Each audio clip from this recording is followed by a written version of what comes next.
Now, we got Bryce Young on the football field today, but the focus was not on him this time. We'll explain. Plus, the Checkers are still waiting on their Calder Cup final opponent, but you don't need to wait a second longer for Super Regional highlights. Starting in Chapel Hill, after taking game one yesterday, Tar Heels looked for the two-game sweep on Arizona. This one was wild. Back and forth it went. Seventh inning, UNC appeared to have the upper hand. Three-run blast from Tyson Bass.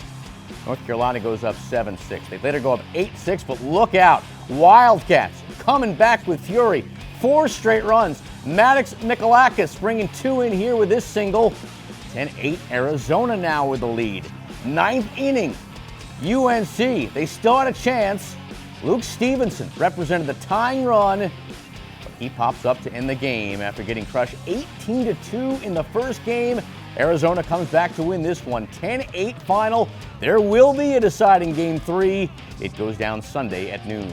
Coastal looking for a repeat win at Auburn in game 2 of their series. Tigers held a 1-0 lead, but in the 7th, a chance rallied. After tying it, they took the lead here on this era on the throw to first. Walker Mitchell, he's hustling. He's able to score. Coastal Carolina with its first lead of the day at 2-1. After going up 3-1 on a bases-loaded walk later in the inning, they get another score thanks to this Mitchell RBI single in the 8th. Mitchell, solid afternoon, 3 for 5 with 2 RBI. Ninth inning, Chance closing in on a victory.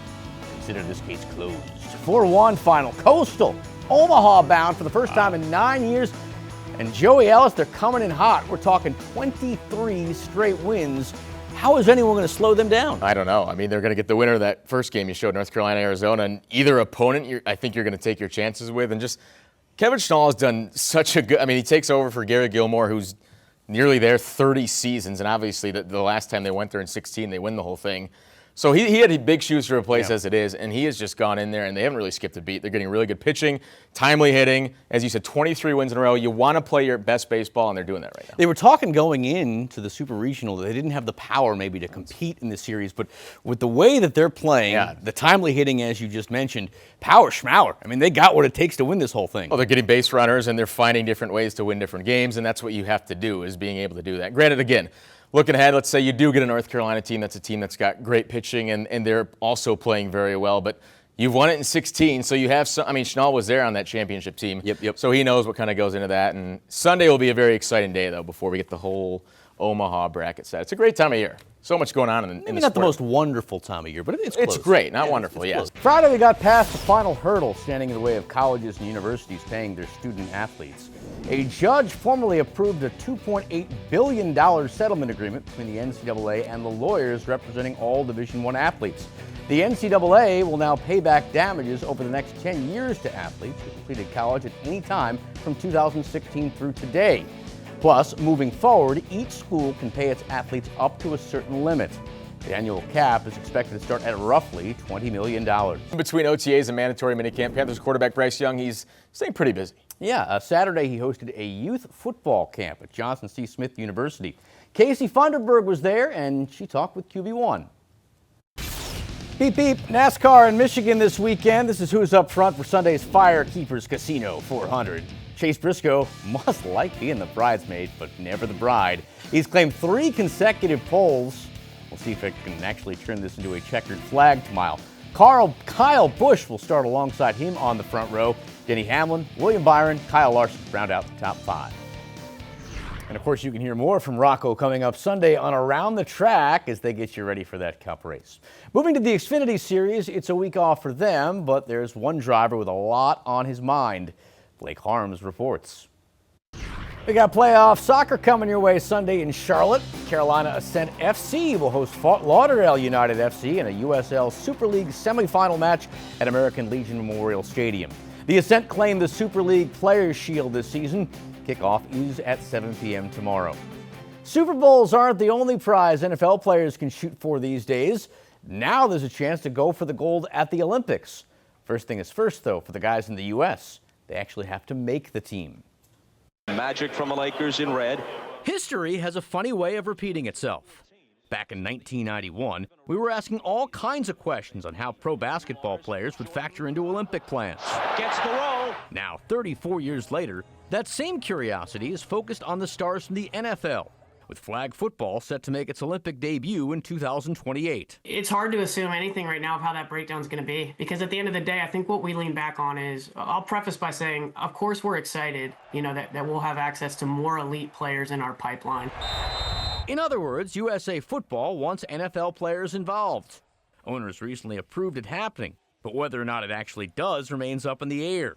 With seasons at stake, teams might ultimately decide it is not worth the risk. We're still working through all of those logistics with the NFL, obviously. So, that's an ongoing conversation that we're having on what 2028 looks like. Assuming that major hurdle is cleared, the next big step will be deciding who's in and who's out. It's already clear name value won't be enough. Even NFL players are expected to compete in a combine to determine the 10-man roster. From trials invites, then you have a roster that goes to a training camp, and then final cuts leading to the active roster. So there is a sequence of events. And that sequence should pick out whose game would work under a completely different set of rules and regulations. A tackle football field, an NFL field, is 100 yards long and 53 1/3 wide. Our field is 50 yards long, 25 yards wide. So when you think about technique and fundamentals, it vastly changes the game. At this point, victory is almost assured for the U.S. team the second they step out into the field. That, however, doesn't mean USA Football isn't feeling the pressure. There's no complacency in our process. Nobody's sitting easy and saying we're the best in the world, so I'm not really worried about it. We're acting like we're not. Much like '92 with hoops, it still feels like a dream. Now it's just a matter of seeing how it all plays out in reality. All right, it is Quick Six time. Casey Funderburg is back with us. Mike is with me. Let's put 2 minutes on the clock. I am here. You are here. You're present. Casey, we'll start with you. All right, is there too much pressure now on Tetairoa McMillan to contribute right off the get here this season? No, I don't think so. I think if you're in a top 10 draft pick, you know that they want you to come in and make an impact right away, and I think he knew that. Coming in, he saw that Carolina needed help on the offense, so no, I think the pressure that is on him is what's needed right now. All right, Mike, 'tis the season for very random NBA trade rumors. A blogger, take what you will, has proposed a trade with the Kings that would send LaMelo Ball to Sacramento for DeMar DeRozan, Malik Monk, and a 2027 first-round pick, and a top 5 protected 29 first-round pick. Are you making that?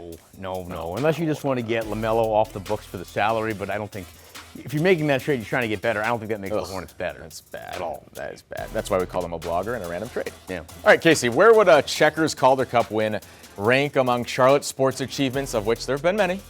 There have been many, and I think if you look maybe in like the last 10 years, it would be, I would say, within the top 5, top 10. I mean, they won in 2019, so it goes right there with that 2019 win, but there haven't been a whole lot of championships in the last 10 years, so that would be a big one. All right, Mike, Adam Silver says the NBA will explore expansion, obviously. Where will that next NBA team be? Easy, Vegas, with Seattle probably not far behind them. I'd rather see Seattle first, but that's a whole other conversation. I know, I get it. I don't like teams in Vegas. All right, Casey, would you like to see the College World Series move to a different location each year? Omaha has just been great. No, you don't change it. That's one part of the College World Series you do not change. They go to different locations each year based on where the regionals are, where the super regionals are.